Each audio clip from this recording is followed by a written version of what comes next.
ብልታችንን መርፌ መወጋት አያስፈራም ወይ የሚሉ ተደጋጋሚ ጥያቄዎች ይደርሱኛል። የብልት መርፌ መወጋት ህክምና የሚያስፈልጋቸው ወንዶች የትኞቹ ናቸው የሚለውን ነግራቸዋለሁ።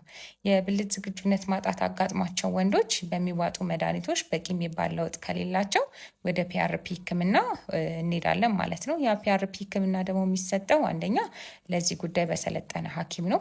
ሁለተኛ የህክምና በሚሰጥበት ጊዜ የሚሰጥ ማደንዘዣ ስላለ ብልት አካባቢ የተለየ የሚሰማችሁ ህመም ስሜት አይኖርም።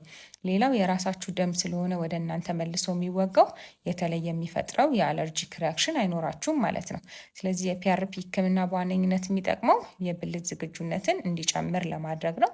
ያም ሜካኒዝሙ ምንድነው? እዛ አካባቢ የተጎዱ ቲሾቹን እንደገና እንዲያገግሙ የደም ስሮች ላይም ያለውን ጉዳት ለመቀነስና አዳዲስ የደም ስሮች በማምረት የብልት የጡንቻዎችን የደም ፍሰት በመጨመር የብልት ዝግጁነት እንዲኖራቸው የሚረዳ የህክምና አይነት ነው ማለት ነው። ስለዚህ ፒአርፒን በሰለጠነ ሐኪም ስለምትወስዱት የሚያስፈራ የህክምና አይነት አይደለም።